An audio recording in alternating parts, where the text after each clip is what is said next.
विषय सुखाच्या रंगे रंगुनिया गेलो, विषय सुखाच्या रंगे रंगुनिया गेलो, तुझ्या कीर्तनाच्या रंगात देवा रंगलो, तुझ्या कीर्तनाच्या रंगात देवा रंगलो, विषय सुखाच्या रंगे रंगुनिया गेलो, विषय सुखाच्या रंगे रंगुनिया गेलो, तुझ्या कीर्तनाच्या रंगात देवा रंगलो, तुझ्या कीर्तनाच्या रंगात देवा रंगलो, तुझ्या कीर्तनाच्या रंगात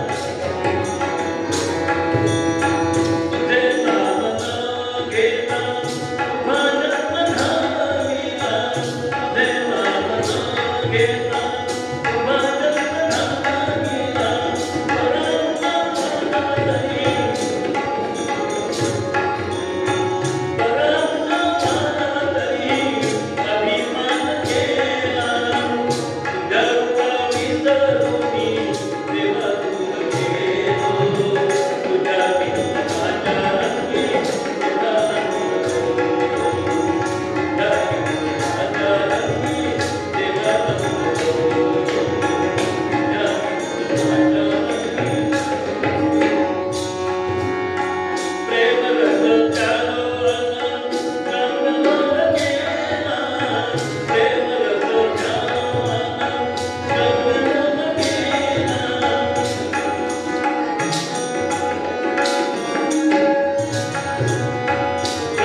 प्रपंचात रंगोनिया माझ्या घालविला, प्रपंचात रंगोनिया माझ्या घालविला, माझ्या सुखाचा देवा मीच वैतागलो, माझ्या सुखाचा देवा मीच वैतागलो, तुझ्या कीर्तनाच्या रंगात देवा रंगलो, तुझ्या कीर्तनाच्या रंगात देवा रंगलो, तुझ्या कीर्तनाच्या रंगात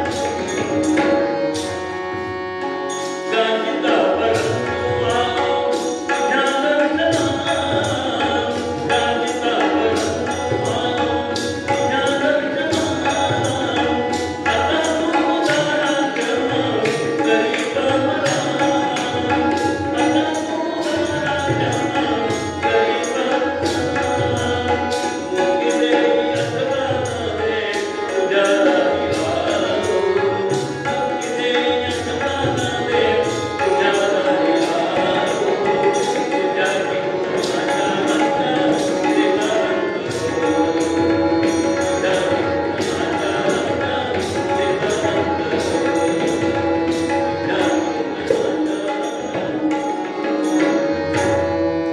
ब्रह्मचैतन्य गौरव महाराज.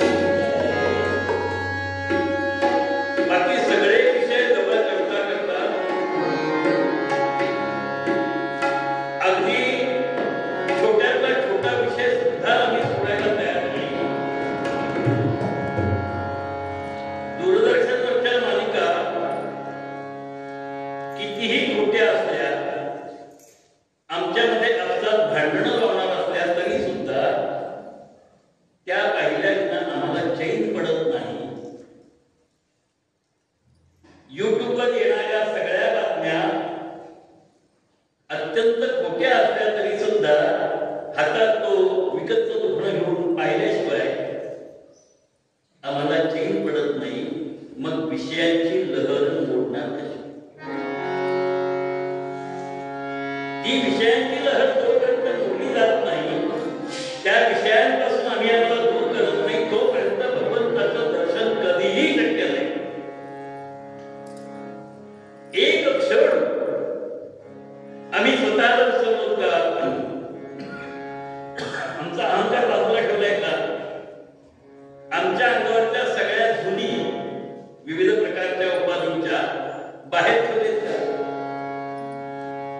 मंदिरामध्ये प्रवेश करताना आमच्या पायातून पायतान आम्ही बाहेर गेलो. आता पायतान म्हणा, खडापा म्हणा, पादुका म्हणा, चपला म्हणा, सँडल्स म्हणा वगैरे वगैरे बाहेर येतो आणि देवाकडे बघतो, देवाला हात लक्ष कुठे चालतं, कोऱ्या असल्या तर कोणी घेणार नाही ना.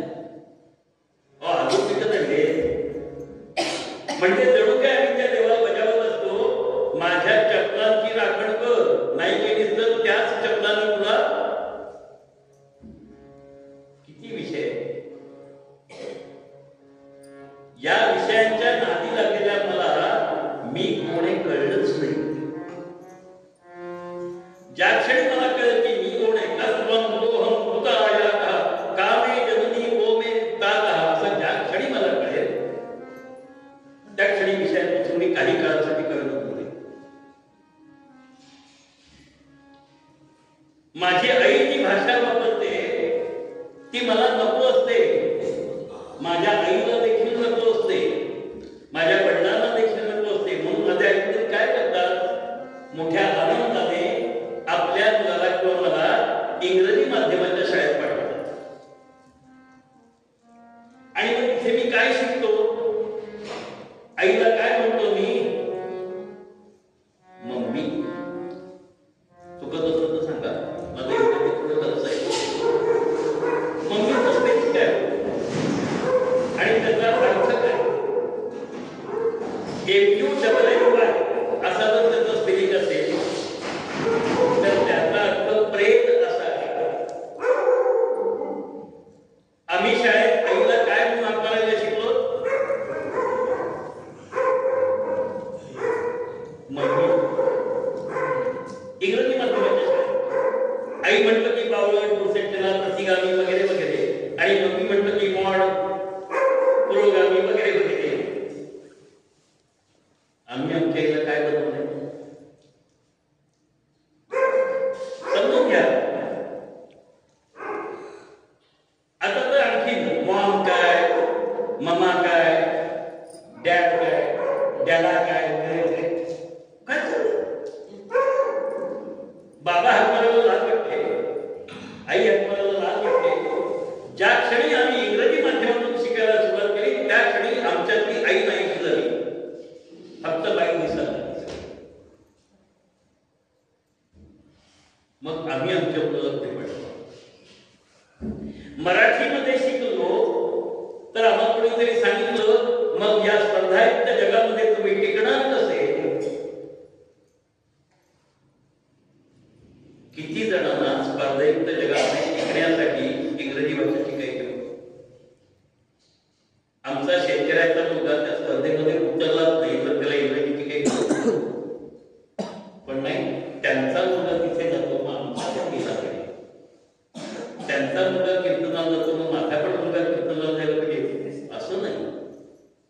पण त्यांच्या मुलाला वाढदिवसाच्या वेळेला आई वडिलांनी मोठा केक आणला, तो कापला, मेणबत्त्या विझवल्या, मग आम्ही पण कापा कापी आणि विधवा विधी शिकली पाहिजे का बरोबर. विषयांची मोडे लहर असा शब्द वापरलाय गोंदवलेकर महाराज. विषय मोडे असं नाही म्हणलं, लहर म्हणजे काय, दोन अर्थ आहेत. आली लहर गेला तिकडे, आली लहर गेला इकडे, तो एक लहर शब्दाचा आपण समजून घ्या. कोणाला कुठली लहर केव्हाही सांगता येत नाही. म्हणतात ना चोराच्या वाटत चोराला लवकर कळतात, तशा काही लोकांना लहर लागली नाही. चहा का पितात, लहर लागली म्हणून चहा प्यायला म्हणजे चहाची लहर. पाण्यावर उठणारी लहर म्हणजे लाट आम्हाला माहिती, ती काय करते हो लहर, पाण्यापासून वेगळी असते का. लहर म्हणजे लाट आणि पाणी हे वेगळं आहे का, एकच आहे ना. पण आम्हाला आलेली लहर आम्हाला आमच्या संस्कृतीपासून दूर करणारी आहे ना, आमच्या आईवडिलांपासून दूर करणारी आहे ना. ज्या लहरीने दारू प्यायला मला शिकवलेली नाही पण मी प्यायला लागलो म्हणजे माझ्या आईवडिलांच्या माझ्या संस्कृतीच्या पासून मी दूर गेलो, म्हणजे माझं मुळापाशी असलेलं नातं तुटलं ना. मुळापासून उडून काढलेलं झाड कधी जिवंत राहतं का,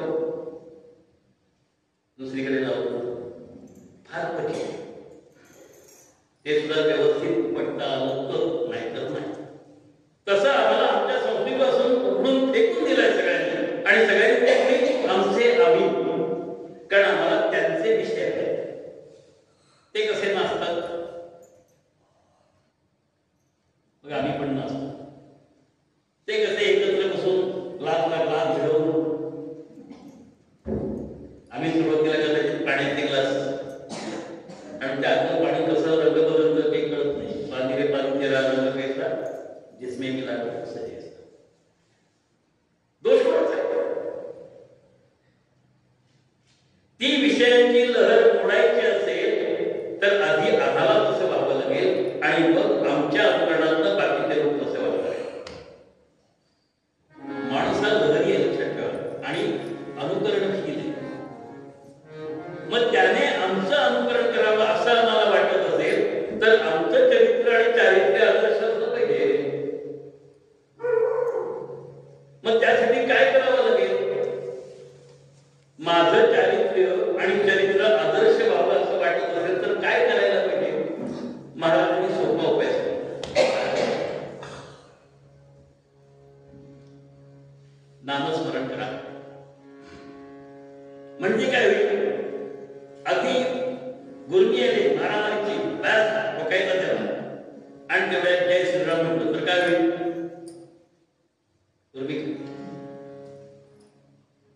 नाही, मारायला म्हणून गेलो होतो पण आता काय करणार, जाऊ दे म्हटलं. रामाचं स्मरण झालं, सोडून दिलं, भांडण संपलं. म्हणून नामस्मरण करा असं ते ज्यावेळेला सांगतात त्यावेळेला ते नामाला नुसतंच मारायचं नाही, त्याला धरून ठेवायचं. नामाला धरून ठेवायचं. ते धरून ठेवायला पण मना केलेलं नाहीये, आम्हीच मना करतोय त्याला. छे तू जवळ येऊ नकोस, बाकी सगळे जवळ आले तरी चालते, पण तू येऊ नकोस. तेव्हा स्वामी एके ठिकाणी म्हणाले, मना स्मर वासुदेव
दूरदर्शनवरच्या सगळ्या मालिकांमध्ये विशेषतः त्या गाण्याच्या लावणीच्या वगैरे सगळ्या आठवडा करता दाखवत नाही, मग कीर्तन होत नाही.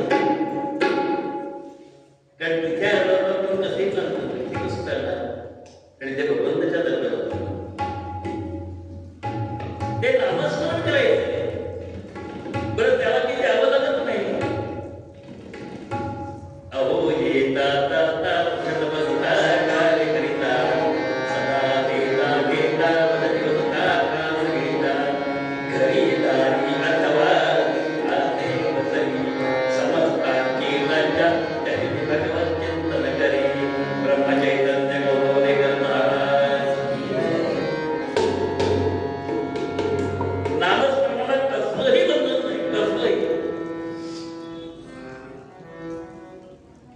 बंधन असतं तर आपण ठेवलेलं आहे. काही जण सांगतात, आमच्या गुरुने आम्ही त्यांना सांगितलंय, ब्राह्मण मुहूर्त उठा, जप करा, तो पुन्हा झोपतात तरी चालेल. म्हणून आम्ही ब्राह्मण मुहूर्त उठतो, म्हणजे किती वाजता मला माहित नाही, ब्राह्मण मुहूर्त किती वाजता सुरू होतो, जप करतो आणि पुन्हा झोपून जातो. गुरुनी सांगितलं. गुरुनी सांगितली प्रत्येक गोष्ट जर ऐकायची असेल, तसं आचरण करायचं असेल तर बाकीच्या गोष्टी गुरुनी सांगितल्या त्याचं काय, त्याचा विचार नाही करायचा. मग नामस्मरण करता करता आतमध्ये ज्यावेळेला ते नाम पोहोचेल, सूक्ष्मामध्ये जाईल. जपाचं रूपांतर ज्यावेळेला अजपा जपामध्ये होईल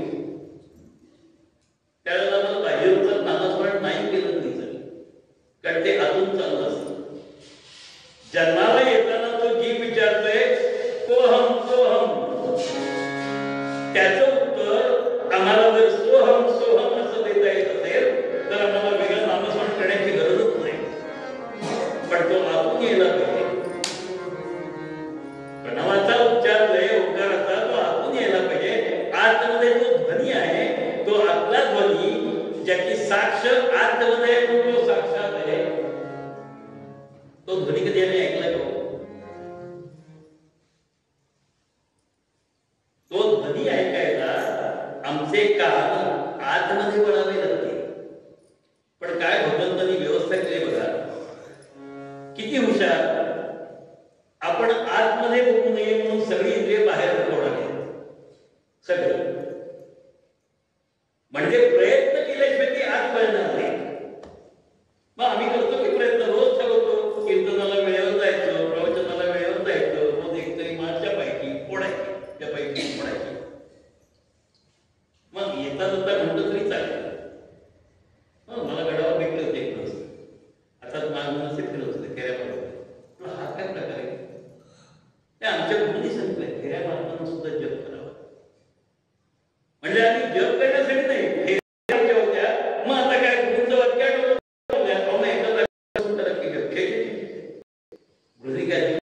फेऱ्या मारत जप करावा. मी म्हटलं जप हा शब्द दोन प्रकारे उच्चार करतो. एक जप जकारो जन्मविच्छेदा प्रकारो पापनाशका. ज्याने माझा जन्मविच्छेद केलाय, म्हणजे पुनरपी जन्म पुनरपी मरण पुनरपी जन्मी जठरे शरण, याच्या पलीकडे मी पोहोचलोय, तो ज आहे. म्हणजे जप आहे. पण तो जपलाय ज जपावा. आम्ही जप करतोय पण तो आम्ही जपलाय का? म्हणजे माझ्या हृदयामध्ये तो आतमध्ये कुठेतरी चालू आहे का? गोंदवलेकर महाराजांना लोकांनी प्रश्न केला, तुम्ही सगळ्यांना सांगता रामनामाचा जप करा, आमच्या नामाचा जप करा वगैरे, तुम्ही जर करतात दिसत नाही, आमच्याशी गप्पा मारताय. म्हणाले बरोबर आहे, मी खरंच जप करत नाही, कारण मला करावंच लागत नाही. कारण काय लावू नका का, इथे लावा इथे लावा इथे लावा, श्रीराम जय राम जय. त्याला अजपा जप म्हणतात. म्हणजे जो जपायचा नाही पण जपलेला आहे. त्याला वेगळ्या हातात माळ घेऊन जपायची गरज नाहीये, पण तो आतमध्ये जपलेला आहे आणि म्हणून तो आतमध्ये अखंड चालू आहे, नित्य चालू आहे. ते नामस्मरण नित्य करणं आवश्यक. त्यासाठी प्रयत्न करावे. महाराज म्हणतात यत्न कसून करीन मी, यत्न कसून करीन मी, यश दे रामान दे ही सत्ता.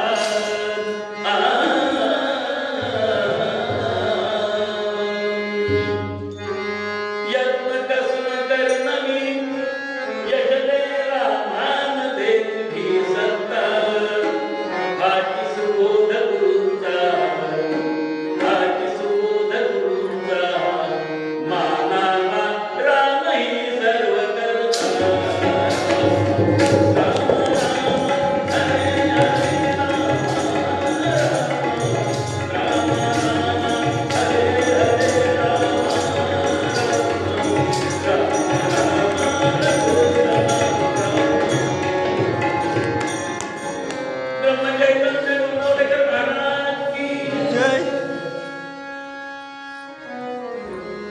आम्हाला प्रयत्न करणं आमच्या हातात आहे.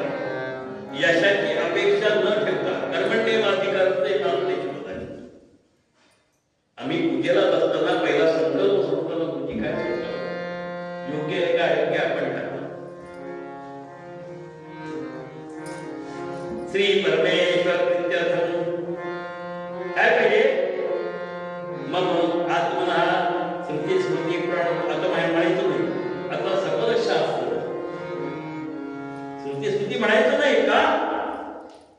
आम्हाला कुठे स्मृती कोणत्या आहेत त्या माहिती आहेत. आम्हाला कुठे स्मृती कोणत्या माहिती आहेत. एक दोन स्मृती कोणीतरी जाळली होती तेवढं माहिती आहे का? जाळली माहिती नाही. 56 स्मृती आहेत. तेव्हापासून त्या 56 पाहिजे का आमच्याकडे झालं, पण ते 56 माहिती आहेत कोणाला? 56 इंचाची छाती कदाचित लोक म्हणत असतील. हो, आमची सगळ्यांची छाती 56 इंच मोठी एका रामाचं मंदिर होते.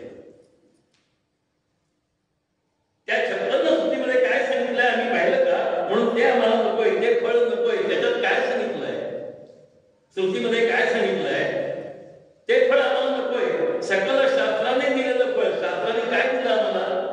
मग आजच्या प्रवचनात काही वाट सांगितलं, उद्या काही वाट सांगितलं, शास्त्राने काय दिलं आणि आम्हाला काय ठरवायचं.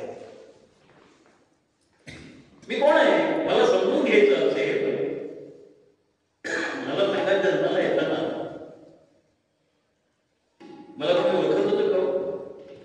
मी कधी स्वतःला ओळखत होतो का?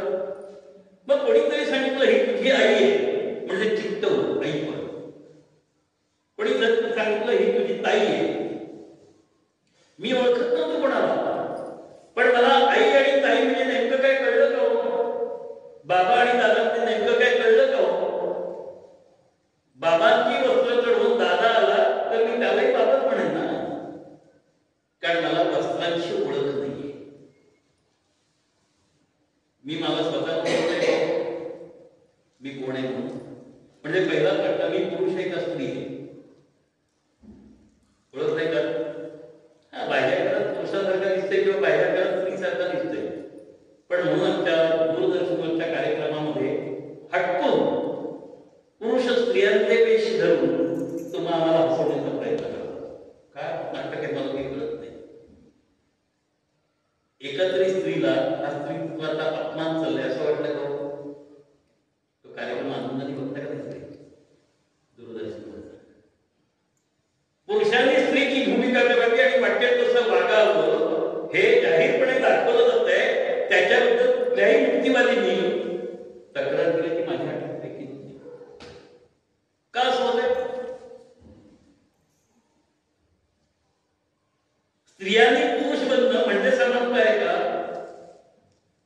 किंवा पुरुषांनी स्त्री बनणं म्हणजे स्त्रियांचा सन्मान करणं आहे का? बाहेरची वस्त्र बदलून केवळ लिपस्टिक लावून पावडर टाकून काय नाही हे करण्यापेक्षा त्या परमेश्वराचा आणि माझा एकच भाग आहे, आम्ही एक आहोत याची जाणीव अंतर्गत कुठेतरी ठेवायचं आणि तसं होण्याचा प्रयत्न करायचं. हे अधिक चांगलं नाही का? स्त्रियांनी सीतामाई बाबू बनवलं तर, अहल्या बाबू बनवलं तर, अहिल्याबाई होळकर बाबू बनवलं तर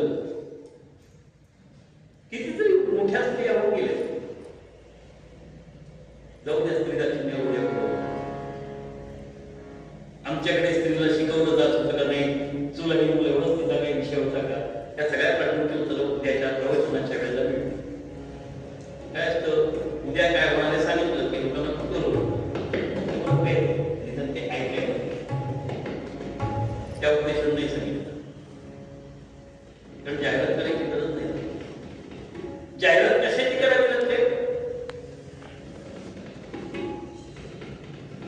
ज्याच्या त्याच्या दर्जाबद्दल संशय असतो त्याला जाहिरात करावी.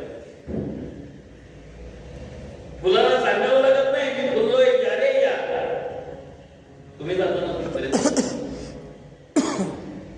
कदाचित त्याचा वासही तुमच्यापर्यंत पोहोचलेला असतो, पण तुमचं लक्ष तिकडे जाता क्षणी काय छान फुल आहे म्हणून एक फुल FW आहे, त्या दुसऱ्या फुलाला FW घेण्यासाठी फुल बनतो FW किंवा FUW. हे वेगवेगळे शब्द ना, फुल फुल फुल. त्याला नाही सांगावं लागलं कुठल्याही पेपरला किंवा कुठल्याही दूरदर्शनवरच्या जाहिरातीत हे फुल असं असं आहे, मी असं असं आहे, माझा रंग वगैरे आहे, मला हे मिळालंच पाहिजे असं नाही त्यांनी सांगितलं. मला का नाही देवाच्या कर्मावर घालतो असं नाही विचारलं त्यांनी. आम्हाला उत्तर म्हणावं लागतं मला का नाही, मला का नाही. काही गरज नाही. नामस्मरण करा. नामस्मरणाचा अधिकार सगळ्यांना आहे, नव्हे सगळ्याचा अधिकार सगळ्यांना.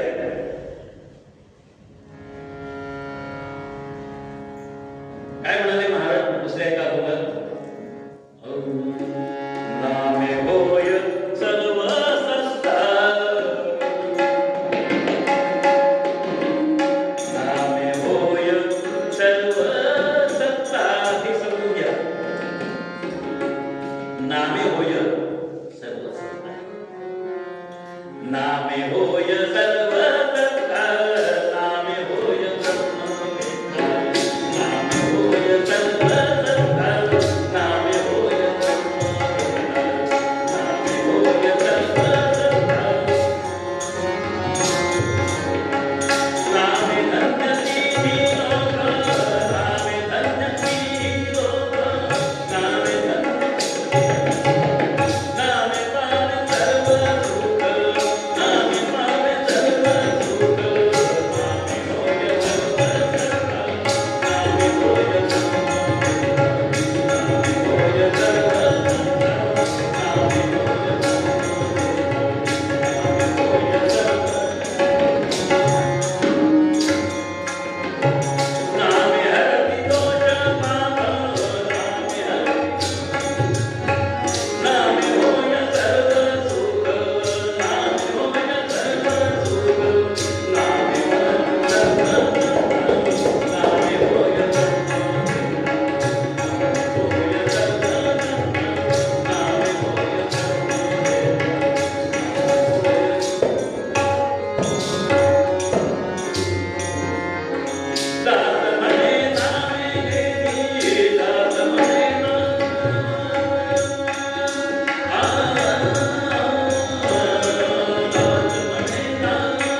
माणूस ब्रह्मवेत्ता होऊ शकतो नामाच्या साधनेने, पण ती सुद्धा एक प्रकारची साधना आहे.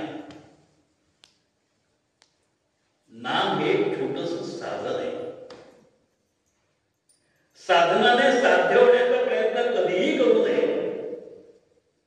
साधनाने साध्य मिळवायचं असतं आणि ते मिळवता मिळवता साध्य आणि साधन एकरूप कधी होतं ते साधनाला कळत नाही. अशी अवस्था येते. म्हणजे तुझ्या अवस्थेची पहिली पाहिजे. देव पाहावयाला गेलो देव होऊ नये, ही अवस्था निर्माण व्हावी लागते. करायची नसते, त्यासाठी प्रयत्न करायचे नसतात. भगवंता मी तुझा आहे, तुला काय करायचं ते करून घे. तू मला ज्या कारणासाठी जन्माला घातलायस ते मला कळलेलं आहे. मनुष्य देह दिलायस, माणसासारखं जगण्यासाठी दिलेलं आहेस. मी तसा जगण्याचा प्रयत्न करणार आहे. हे स्वतःला बजावायचं आणि परमेश्वराला सांगायचं. म्हणजे मला सर्व प्रकारचं सुख होईल. विषय भोगण्यासाठी माझा जन्म नाही, परमेश्वराला विषय रूप बनवणं. म्हणजे माझा विषय कोणता? मुखी घास घेता करावा विचार म्हणतो नाही. कशासाठी हे अन्न मी घडो माझी आत्मी देश सेवा. काय व्हायला पाहिजे माझ्या हातात? मग देश म्हणजे काय? देश म्हणजे काय? क्षेत्र म्हणजे काय? शेत म्हणजे काय?